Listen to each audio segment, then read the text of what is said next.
തിരുവനന്തപുരം പോലെയുള്ള രക്തസാക്ഷി മണ്ഡപം എടുത്തു കഴിഞ്ഞാൽ അറിയാം ഇതിനകത്ത് ആരുടെ മണ്ഡപം ഏറ്റവും കൂടുതൽ എന്നുള്ളത്.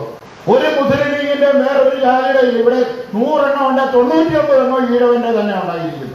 അതുകൊണ്ട് മീനക്കി യൂണിയൻ ഒന്ന് പറയുന്നു, SNDP യോഗത്തിൽ ജനറൽ സെക്രട്ടറി വെള്ളാപ്പള്ളി നടേശനെ തൊട്ട് കളിച്ചാൽ ആ തൊടുന്ന കൈ ഞങ്ങള് വെട്ടിക്കളയുമെന്ന് ഈ ഉറക്കെ പ്രഖ്യാപിച്ചുകൊണ്ട് ഈ യോഗം ഞാൻ ഉദ്ഘാടനത്തിനായി പ്രഖ്യാപിച്ചുകൊണ്ട് ഞാൻ നിർത്തുന്നു. നന്ദി. തൊട്ടവനെ വെട്ടും എന്ന് പറഞ്ഞപ്പോൾ കൈയടിക്കാൻ ആള്.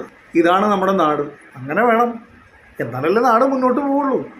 അതിന് സാധാരണക്കാരല്ലേ അങ്ങോട്ടും ഇങ്ങോട്ടും ഇട്ട് കൊടുക്കാൻ പറ്റുള്ളൂ.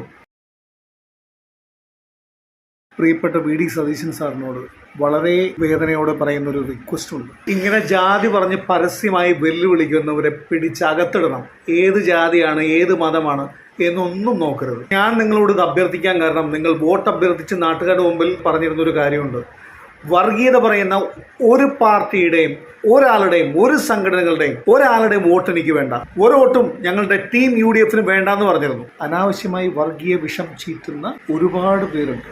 അവരെയൊക്കെ നിങ്ങൾ നിലക്ക് നിർത്തണം, ഇല്ലെങ്കിൽ ഈ നാട് കുട്ടിച്ചോറായി പോകും. വർഗീയത പറയുന്ന ഏത് മതമായാലും ഏത് ജാതിയായാലും അവരെ വച്ചേക്കരുതെന്നേ ഞാൻ പറയുള്ളൂ. അവർ മറ്റുള്ളവർക്ക് ഉണ്ടാക്കുന്ന ബുദ്ധിമുട്ട്, സ്വജാതിയിൽപ്പെട്ടവർക്കായാലും മറ്റ് ജാതിയിൽപ്പെട്ടവർക്കായാലും സ്വന്തം മതത്തിൽപ്പെട്ടവർക്കായാലും മറ്റു മതങ്ങളിൽപ്പെട്ടവർക്കായാലും ഉണ്ടാക്കുന്ന ബുദ്ധിമുട്ട് ഊഹിക്കാൻ പറ്റുന്നതിനേക്കാൾ അപ്പുറത്താണ്. ഒരു ചെറിയ തീപ്പൊരി മതിയല്ലോ.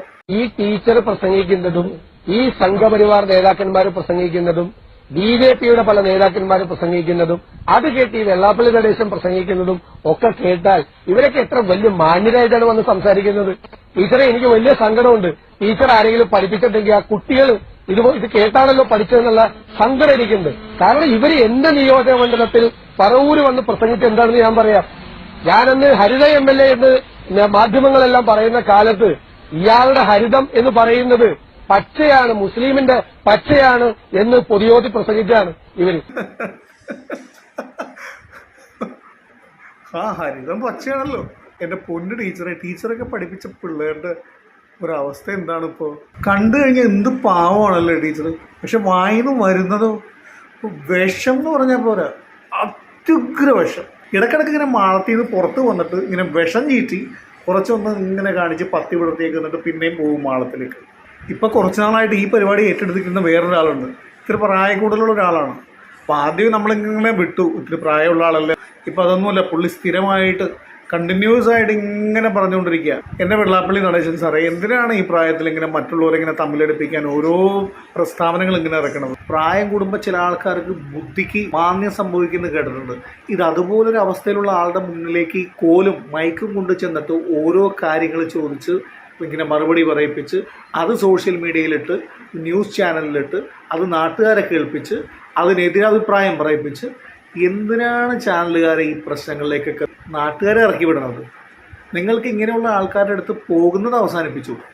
എന്തെങ്കിലും അനാവശ്യ ചോദ്യങ്ങൾ ചോദിക്കുക, അതിലും വലിയ ഉത്തരം അവിടെ നിന്ന് കേൾക്കുക, എന്നിട്ട് അത് കേട്ട് പ്രകോപനം ഉണ്ടായിട്ട് മറ്റുള്ളവർ അതിന് മറുപടി പറയുക. എനിക്കൊന്നേ പറയാനുള്ളൂ, വെല്ലുവിളികൾ കേൾക്കുന്നുണ്ടല്ലോ. ഇങ്ങനെയുള്ള കാര്യങ്ങൾ പറയുന്നത് ആരായാലും ഏത് പാർട്ടി ആയാലും മുഖം നോക്കാതെ നിങ്ങൾ നടപടിയെടുത്തില്ലെങ്കിൽ അത് നാട്ടുകാർക്കൊരു ബുദ്ധിമുട്ടാണ്. നമുക്ക് ആദ്യം വേണ്ടത് ജീവിക്കാനുള്ള സമാധാനപരമായ ഒരു സാഹചര്യമല്ലേ, അതല്ല ആദ്യം ഉണ്ടാക്കേണ്ടത്. നിങ്ങൾ ഇങ്ങനെയുള്ള വെല്ലുവിളികൾ ഉണ്ടാകുന്നവരെ പിടിച്ചകത്തിടണം, അല്ലാതെ വേറെ ഒന്നുമില്ല ഇതിന് പരിഹാരം.